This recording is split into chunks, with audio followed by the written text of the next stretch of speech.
بسم اللہ الرحمن الرحیم نحمده ونصلی علی رسوله الکریم اما بعد اعوذ باللہ من الشیطان الرجیم بسم اللہ الرحمن الرحیم قل یا ایہا الناس انی رسول اللہ الیکم جمیعا صدق اللہ العظیم۔ اللہ رب العزت کا احسان اور کرم ہے کہ اللہ تعالیٰ نے ہمیں ایمان کی دولت عطا فرمائی۔ کئی ہفتوں سے اللہ کے نبی صلی اللہ علیہ وسلم کی سیرت کا ترتیب وار بیان چل رہا ہے۔ گزشتہ ہفتے اللہ کے نبی صلی اللہ علیہ وسلم کی سیرت میں سے جو ذکر کیا گیا وہ تھا کہ آپ صلی اللہ علیہ وسلم کو 40 سال کی عمر میں پہلی وحی آپ پر آئی، نبوت عطا ہوئی۔ پھر کچھ وقت تک وحی نہیں آئی، دوسری وحی آئی تو اللہ تبارک و تعالیٰ کی طرف سے حکم ہوا یا ایھا المدثر قم فانذر وربک فکبر۔ حکم ہوا قم فانذر کہ اب آپ اٹھ جائیے اور لوگوں کو ڈرائیے، یعنی اللہ تبارک و تعالیٰ کی طرف سے تبلیغ کا حکم ہوا کہ آپ اس دین کو دوسروں تک پہنچائیے، لوگوں کو اللہ کے عذاب سے ڈرائیے، ایک بڑے دن یعنی قیامت سے ڈرائیے۔ اللہ کے نبی صلی اللہ علیہ وسلم نے فوراً عمل شروع کیا اور آپ نے جن لوگوں کے سامنے یہ باتیں رکھی خفیہ طریقے پر تبلیغ شروع کر دی۔ اس خفیہ طریقے پر تبلیغ کے نتیجے میں جیسا کہ ذکر بھی ہوا، پہلے حضرت ابو بکر صدیق رضی اللہ عنہ، عورتوں میں حضرت خدیجہ رضی اللہ عنہا،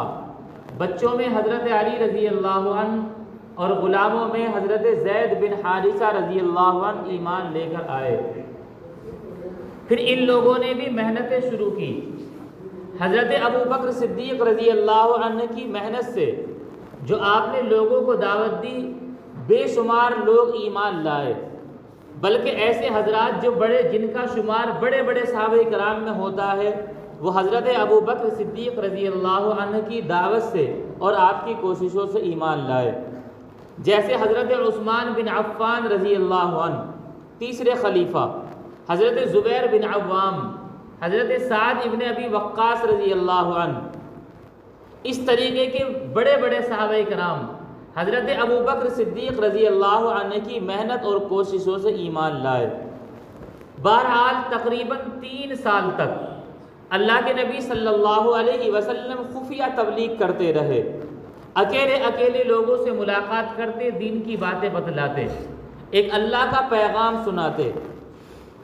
اور اسی دوران جب صحابہ کرام ایک کافی بڑی تعداد ایمان لے آئی،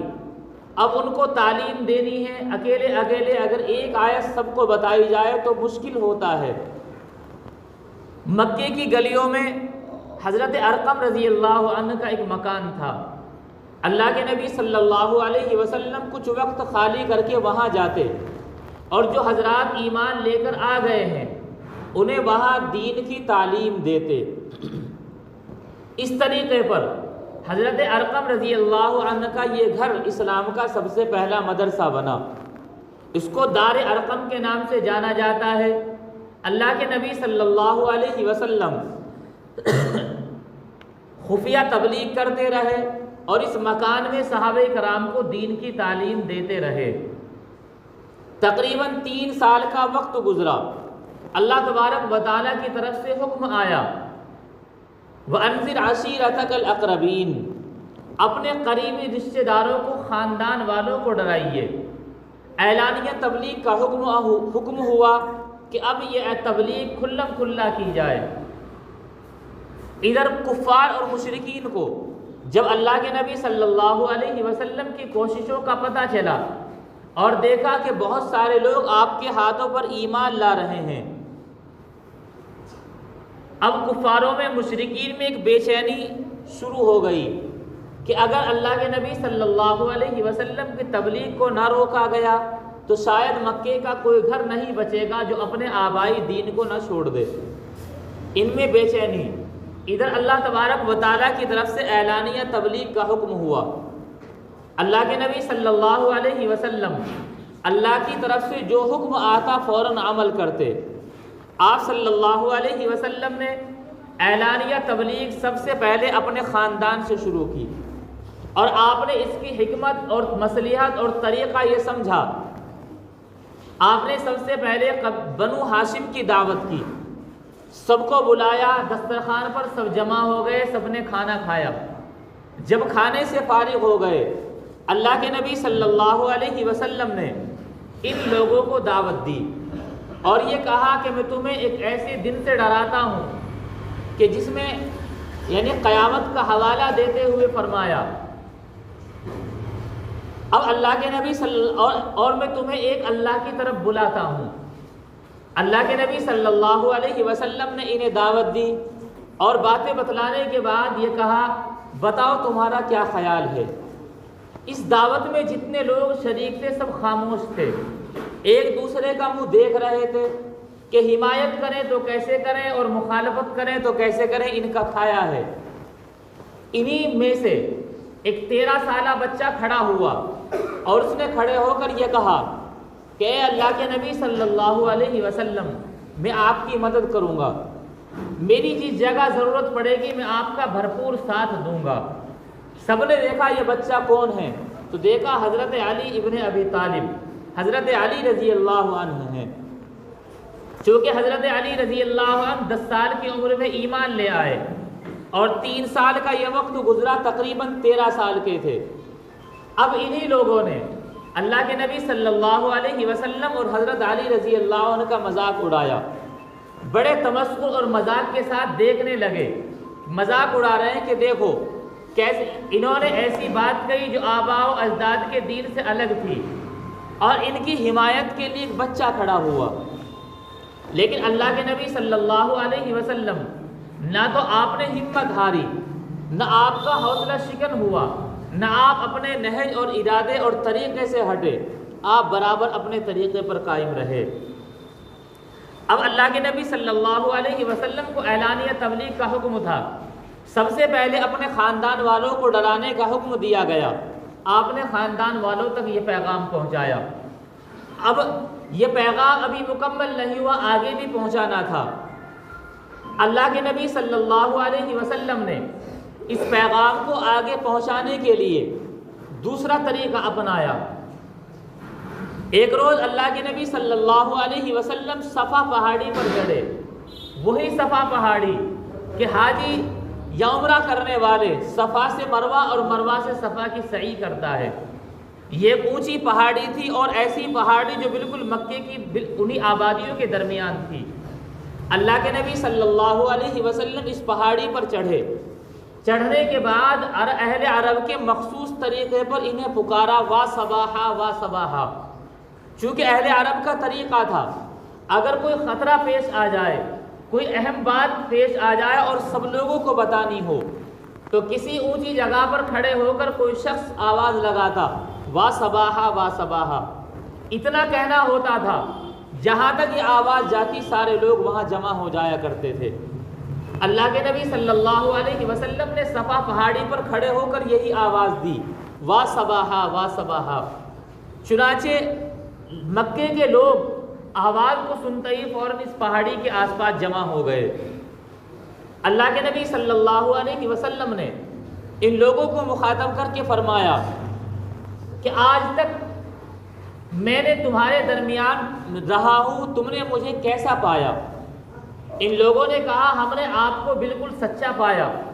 آپ نے کبھی کوئی جھوٹ نہیں بولا، آپ امانت دار ہیں، آپ نے کبھی خیانت نہیں کی، ہم نے ہر معاملے میں آپ کو سچا پایا۔ اب یہ تصدیق ہونے کے بعد اللہ کے نبی صلی اللہ علیہ وسلم نے انہیں کہا کہ اگر میں تم سے یہ کہوں کہ اس پہاڑی کے پیچھے ایک لشکر ہے جو تم پر حملہ کرنے والا ہے، تو کیا تم یقین کرو گے؟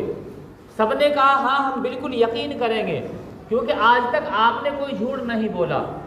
آپ ہر معاملے میں سچے ہیں، تو اس بات کو بھی یقیناً سچ کہیں گے۔ آپ نے فرمایا کہ میں جس طرح اس پہاڑی کے ادھر کا دیکھ رہا ہوں تم ہو،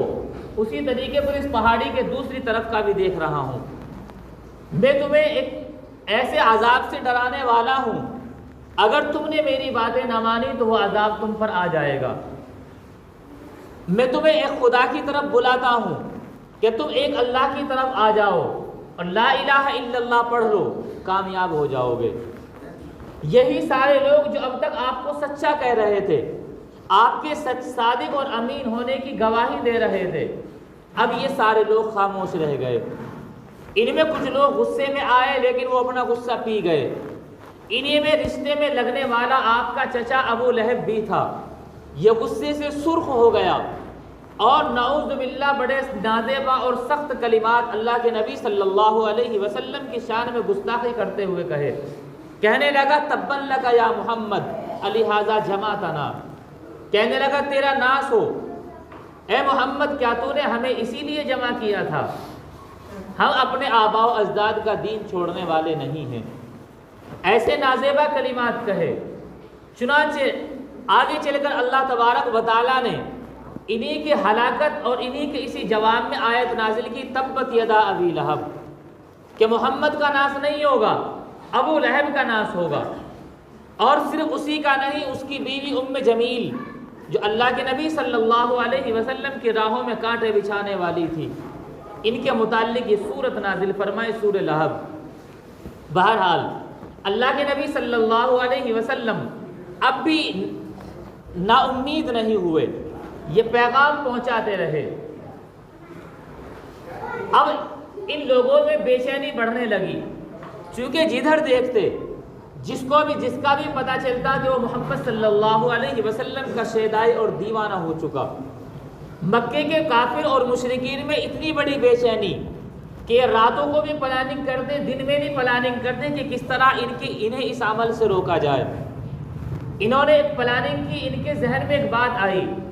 کہ آپ صلی اللہ علیہ وسلم اپنے چچا ابو طالب کی ساری باتیں مانتے سنتے ہیں، ان سے ہر بات کا مشورہ کرتے ہیں، اور ابو طالب ہی ان کے سرپرست ہیں، وہی ان کی سرپرستی اور کفالت کرتے ہیں، کیوں نہ ڈائریکٹ ابو طالب سے ملا جائے اور ابو طالب کا ہم ایسا ذہن بنا دیں گے کہ یہ فوراً اس بات سے رک جائیں گے۔ چنانچہ یہ کچھ سردار اکٹھے ہو کر ابو طالب کے پاس گئے، جا کر کہا کیا تمہیں نہیں معلوم کہ تمہارا بھتیجا ہمارے معبودوں کو برا بھلا کہتا ہے، انہیں برا بھلا کہتا ہے، غلط کہتا ہے؟ تو ابو طالب کان کھول کر یہ بات سن لو، اپنے بھتیجے کو اس چیز سے روک لو ورنہ تم بھی فیصلہ کن جنگ کے لیے تیار ہو جاؤ۔ ابو طالب نے ان لوگوں کے تیور دیکھے، ان کا مزاج اور رویہ دیکھا، تو ابو طالب بھی ان کی وجہ سے خاموش ہو گئے، کہنے لگے میں بھتیجے کو بلا کر بات کرتا ہوں، امید ہے کہ مان جائے گا۔ ابو طالب نے اللہ کے نبی صلی اللہ علیہ وسلم کو بلایا، بلانے کے بعد کہا کہ یہ سردار جمع ہیں اور یہ کہتے ہیں کہ اپنے بھتیجے کو اس چیز سے روک لو ورنہ فیصلہ کن جنگ کے لیے تیار ہو جاؤ، بھتیجے مجھ پر اتنا بوجھ نہ ڈالو کہ جسے میں برداشت نہ کر سکوں۔ اللہ کے نبی صلی اللہ علیہ وسلم کی آنکھوں میں یہ باتیں سن کر آنسو آ گئے کہ جو چچا اب تک سرپرستی کھل کر رہے تھے، آج وہ چچا بھی ان کے سامنے کمزور پڑتے نظر آ رہے ہیں۔ اللہ کے نبی صلی اللہ علیہ وسلم نے چچا کو مخاطب کر کے فرمایا کہ چچا جان، اگر یہ میرے ایک ہاتھ میں سورج اور ایک ہاتھ میں چاند لا کر رکھ دیں تب بھی میں اپنے اس کام سے باز نہیں آؤں گا۔ چچا کو یہ الفاظ سننے تھے، یہ باتیں سننی تھی کہ فوراً جو جنون تھا، جو جذبہ تھا، ان کی جو سرداروں کی باتیں سن کر پیدا ہوا تھا، وہ ٹھنڈا پڑ گیا۔ کہنے لگے بھتیجے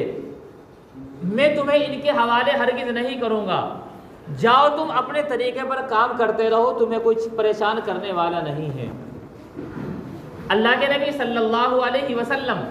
اٹھ کر چلے آئے اور اپنے کام میں مشغول ہو گئے۔ ان سرداروں نے دیکھا کہ ابو طالب پر، آپ کے چچا پر بھی ان باتوں کا کوئی اثر نہیں ہوا۔ یہ سردار بھی خاموشی کے ساتھ نا امید ہو کر اٹھ کر چلے آئے، لیکن ابھی بھی ان کی چالیں اور تدبیریں نہیں رکی۔ یہ روزانہ مشورہ کرتے، چالیں چلتے کہ کس طرح روکا جائے۔ ایک دن انہوں نے میٹنگ کی اور اس میٹنگ میں یہ طے پایا کہ کوئی ایسی تدبیر بتاؤ کہ محمد کو اس طریقے پر روکا جائے۔ انہی لوگوں میں ایک بہت بڑا چرب زبان، بہت صاف بولنے والا، اپنے الفاظوں میں دوسرے کو الجھانے والا عتبہ یہ بھی موجود تھا۔ اس نے کہا مجھے امید ہے اگر میں جا کر محمد سے باتیں کروں تو وہ اپنے کام سے رک جائیں گے، میری باتوں میں آ جائیں گے، چونکہ مکے کا کوئی ایسا شخص نہیں جو میری باتوں میں نہ آئے،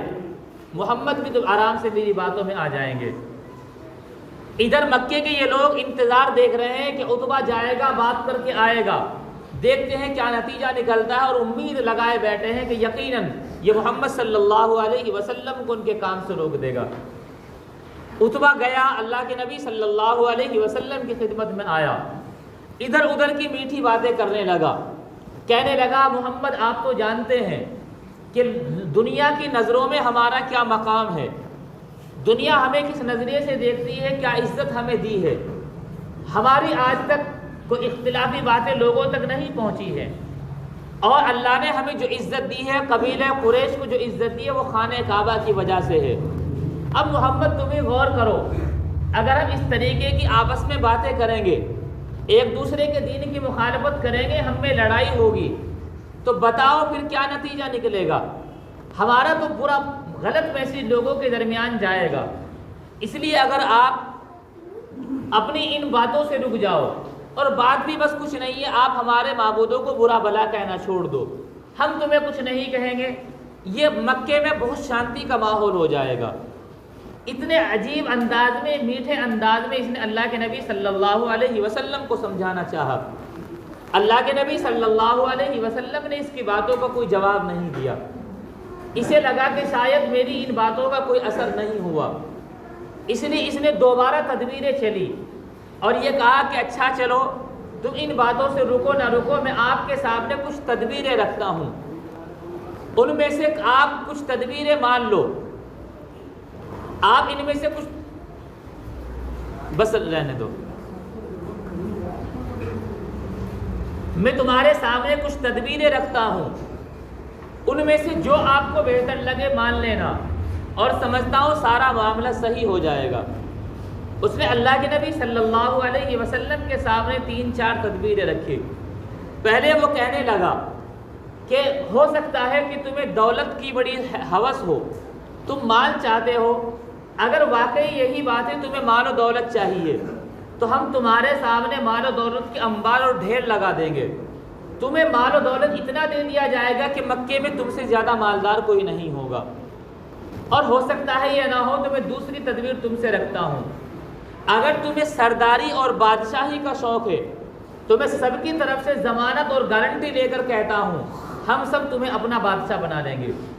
مکے کا کوئی فیصلہ تمہارے بغیر نہیں ہوگا، کوئی میٹنگ کوئی پروگرام تمہارے بغیر نہیں ہوگا، سب تم کو بادشاہ مان لیں گے، آپ کو بادشاہ دے دی جائے گی، آپ اس میں سکون سے رہ لیں۔ اور اگر یہ بھی نہیں، میں تیسری تدبیر رکھتا ہوں، اگر مکے کے سرداروں میں سے کسی بھی بڑے گھرانے میں آپ شادی کرنا چاہتے ہیں تو یہ اس بات کی ذمہ داری میں لیتا ہوں، میں ہر گھر میں جاؤں گا، میں چاہے سارے سرداروں کو اکٹھا کر کے لے جانا پڑے، اس بڑے گھر میں آپ کی شادی کروا کر رہوں گا۔ اور اگر آپ کو لگتا ہے کہ شاید آپ کے اوپر کچھ آسیب کا اثر ہے، چونکہ ہمارے معبودوں کو غلط کوئی نہیں کہتا، آپ ہی کہتے ہیں، تو میں آپ کے اچھے سے اچھے حکیم کے یہاں علاج کرا دوں گا۔ اس امید کے ساتھ باتیں کر رہا ہے کہ ان 4 باتوں میں سے کوئی نہ کوئی بات آپ ہاں کر دیں گے اور میرا کام بن جائے گا۔ یہ ان باتوں کو بار بار ریپیٹ کرتا ہے اور اللہ کے نبی صلی اللہ علیہ وسلم سے کہتا ہے آپ سوچ لیجئے، دولت چاہیے تو دولت کے انبار لگ جائیں گے، سرداری بادشاہت چاہیے تو ہم آپ کو بادشاہ بنا لیں گے، کسی بڑے گھرانے میں شادی کرنی ہو تو ہم شادی کرا دیں گے، اور اگر آپ کو کوئی آسیب کوئی بیماری کوئی جادو وغیرہ کا اثر ہے تو علاج ہم اپنی ذمہ داری سے کرا دیں گے۔ اب آپ دیکھ لیجئے آپ کیا چاہتے ہیں۔ اللہ کے نبی صلی اللہ علیہ وسلم کچھ دیر خاموش رہے، کچھ دیر خاموش رہنے کے بعد اللہ کے نبی صلی اللہ علیہ وسلم نے سورہ حامیم سجدہ کی کچھ آیتیں تلاوت کی۔ حامیم تنزیل الکتاب من اللہ العزیز الحکیم، چند آیتیں تلاوت کرنی تھی کہ عتبہ خاموش رہ گیا، اس کا اوپر کا سانس اوپر نیچے کا نیچے، اور یہ بالکل خاموشی سے یہاں سے اٹھ کر چل دیا۔ ادھر یہ مکے کے سردار انتظار میں تھے کہ عتبہ کا تیر خالی نہیں جاتا، کوئی تیر خالی نہیں گیا ہوگا، اور ظاہر سی بات ہے جس چرب زبانی کے ساتھ اس نے بات کی تھی، اگر برحق نبی نہ ہو تو وہ اس بات میں آ سکتا ہے۔ لیکن اللہ کے نبی صلی اللہ علیہ وسلم کی یہ آیتیں سننے کے بعد اس کے دل پر اتنا اثر ہوا کہ جیسے ہی مکے کے سرداروں کے پاس پہنچا، انہوں نے کہا بتاؤ کون سی چال تمہاری کامیاب رہی؟ عتبہ کہنے لگا کہ بس اپنے کام سے کام رکھو، کوئی چال وال نہیں چلنے والی۔ یہ لوگ حیرت کے ساتھ عتبہ کو دیکھنے لگے کہ عتبہ جس کا تیر خالی نہیں جاتا آج یہ کیسی باتیں کر رہا ہے۔ اس نے وہی ساری باتیں بتلائی کہ میں نے جا کر تمہارے قریش خاندان، قبیلے، مکہ، ان ساری چیزوں کا حوالہ دیتے ہوئے کہا، میں نے یہاں تک کہا کہ اگر مکے کی طرف سے یہی مخالفت کا میسج جاتا رہا کہ تم ہمارے معبودوں کی اور ہم تمہاری مخالفت کریں تو دنیا میں ہمارا پیغام غلط چلا جائے گا، آپ یہ پیغام غلط نہ پہنچاؤ۔ میں نے یہ بھی کہا کہ اگر تمہیں مال چاہیے وہ دیا جائے گا، بادشاہ چاہیے وہ دی جائے گی، بیماری کا علاج کرا دیا جائے گا، لیکن ان سب کے نتیجے میں محمد نے کوئی جواب نہیں دیا، اور اگر جواب دیا تو ایسی کچھ آیتیں پڑھ کر سنائیں کہ میں خدا کی قسم کھا کر کہتا ہوں، نہ تو وہ کوئی جادو ہے، نہ وہ کسی جادوگر کا کلام ہے، نہ وہ کاہنی ہے، وہ کچھ نہیں ہے، وہ کوئی برحق چیز معلوم ہوتی ہے، میرا دل قابو میں نہیں۔ میں تمہیں یہی، انہوں نے کہا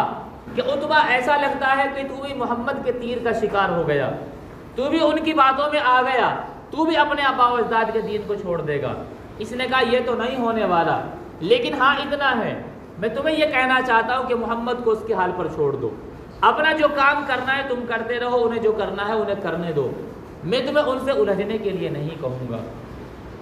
بہرحال اب مشرکین مکہ یہاں تک تو تدبیریں چلتے رہے، کبھی چچا ابو طالب کے پاس جا کر، کبھی اللہ کے نبی صلی اللہ علیہ وسلم کو یہ تدبیریں اور چالیں پیش کر گئے۔ اب انہیں یقین ہو گیا کہ تمہاری کوئی چال کامیاب نہیں ہونے والی۔ اب ان لوگوں نے ظلم و ستم شروع کیے، اور ظلم و ستم اس طریقے پر کہ جو بھی اللہ کے نبی صلی اللہ علیہ وسلم کے ہاتھ پر ایمان لے آتا، انہیں لگتا یہ کمزور ہے تو اس کو ستانا شروع کر دیتے، تاکہ یہ اس ڈر اور اس تکلیف کی وجہ سے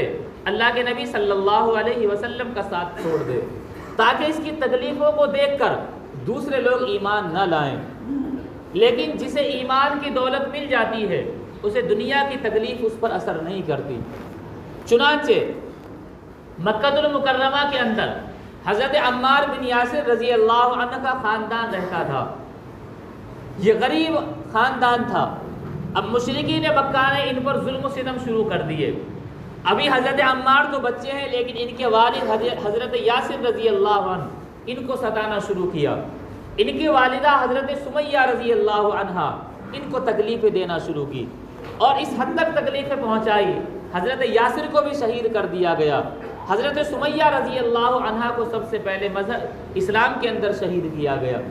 سب سے پہلی شہادت حضرت سمیہ رضی اللہ عنہا کی ہوئی۔ ظلم و ستم بڑھنا شروع ہو گیا۔ حضرت بلال حبشی رضی اللہ عنہ کا ظلم و ستم تاریخ میں سب سے اوپر لکھا جاتا ہے کہ حبشہ کے رہنے والے مکے کے اندر کسی کے غلام تھے، اور اللہ کے نبی صلی اللہ علیہ وسلم کے ہاتھ پر ایمان لے آئے۔ اب مکے والوں نے وہ ظلم و ستم شروع کیا کہ دوپہر میں مکے کی گرمی سب سے مشہور، ادھر ریت تپ رہی ہے، اس پر لٹا دیا گیا، سینے پر پتھر کی سخت چٹان رکھ دی گئی، ادھر مکے کے یہی لوگ آپ کو مارنا شروع کرتے ہیں، اتنی تکلیفیں پہنچاتے ہیں، اور اس حد تک کہ مارنے والے تھک جاتے ہیں، لیکن حضرت بلال رضی اللہ عنہ کی زبان سے احد احد ہی نکلتا ہے کہ میں اللہ کو ایک مانتا ہوں، ایک اللہ پر ایمان رکھتا ہوں، میں شرک کا قائل نہیں ہوں، نہ میں شرک کر سکتا ہوں۔ اللہ کے نبی صلی اللہ علیہ وسلم ان کے پاس سے گزرتے، حضرت عمار بن یاسر رضی اللہ عنہ کے گھر والوں کے پاس سے گزرتے، جبکہ انہیں کفار تکلیف دیتے رہے، اللہ کے نبی صلی اللہ علیہ وسلم انہیں تسلی دیتے کہ تم نے نفع کا سودا کیا، کہ تم ان کی وجہ سے اپنے ایمان سے مت چھوڑنا۔ یہ ظلم و ستم بڑھتا رہا، مسلمانوں کے اوپر ظلم و ستم کی انتہا ہوتی رہی، حتیٰ کہ یہ ظلم و ستم اب اللہ کے نبی صلی اللہ علیہ وسلم کی ذات عالی تک پہنچ جاتا ہے۔ اللہ کے نبی صلی اللہ علیہ وسلم نے بے شمار ظلم و ستم سہے، انشاءاللہ آگے ذکر کیا جائے گا۔ اللہ تبارک و تعالی ہم سب کو اپنے نبی کی سچی محبت عظمت نصیب فرمائے، اپنے نبی کی سنتوں کی اتباع نصیب فرمائے۔ وآخر دعوانا الحمدللہ رب العالمین۔